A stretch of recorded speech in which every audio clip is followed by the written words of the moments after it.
what else can we do with a feedback loop? Well, I'll show you. Depth all the way around, mix knob, just past 12 o'clock there. Character knob all the way down, because we don't want to do any filtering. Engage the effect. Now, as soon as I start the CD player, it's going to record it straight in. So 2 bars. Yep. 1, 2, 3, 4, 5, 6, 7, 8. Okay. Choose a section we like. Okay, that's quite cool. Let's go down to 1 beat. Right. What we can do now is mute the bass section of that out by jumping to one of the other effects, the trans, flanger, filter or phaser. When we jump to that and back to the echo, it will actually mute out for the time that it's on that effect. Turn it up a bit. Now I've just got the kick drum left. So I'm free to mess about with that, do patterns and then leap back into the track.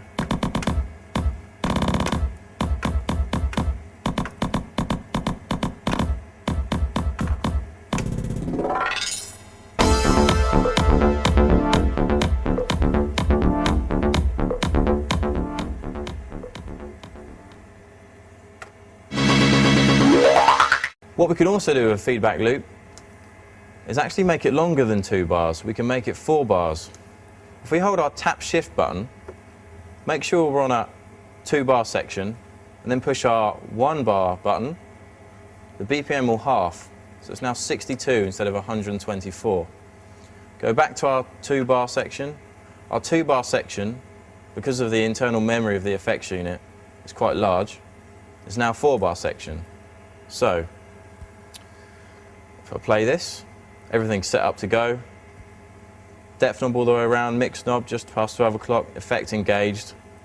It will record straight away. So now it's going to record 4 bars.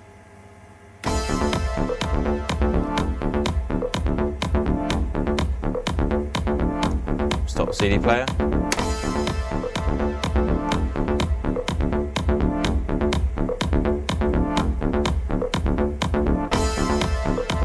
Tell that it's not quite in time there. So what I sometimes do, if I just stop this,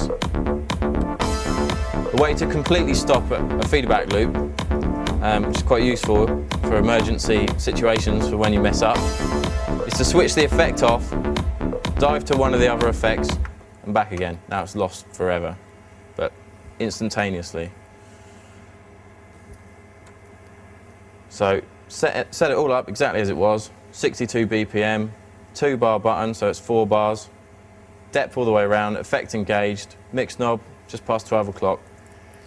Now when we do the loop, we know that it doesn't loop quite right. Because we've halved the BPM, we've doubled the room for error in the loop. Now, there's a few things you can do to disguise the error.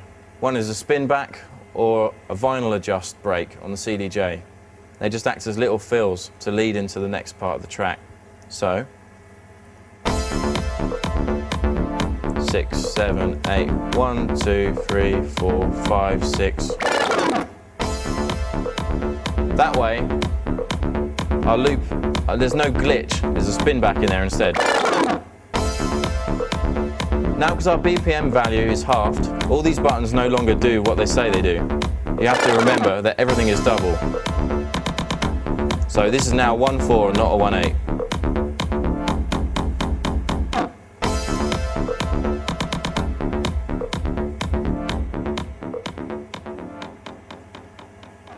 So now that we can do feedback loops, edit feedback loops, change the pitch of feedback loops, and half the BPM to change the length of the feedback loop, what else can we do? Well, we've got our feedback loop BPM here, still at 62, so we can change that back by holding the shift button, going to the 1 bar button, or any button below actually, and then going back to the 8-1 while holding the shift button. Should return us to 124, and it has. So start our track, which is 124.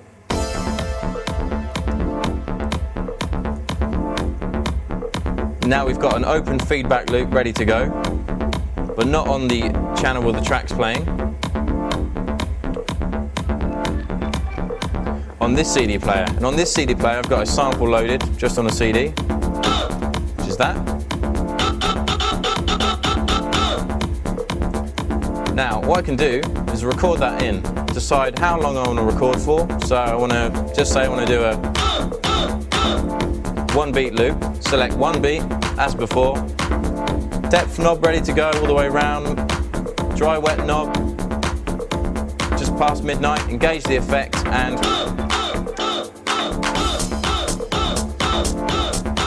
now sometimes it might go out of time slightly. You can change the length of this loop with the timing knob here, just in increments, so you adjust the milliseconds. So to tighten it, now it's speeding up. That's too fast, I need to go back down a bit more. And when you're happy, just hit the button and it puts it back to the correct BPM of the track that's playing. So, like before, you're gonna jam and mess around with it.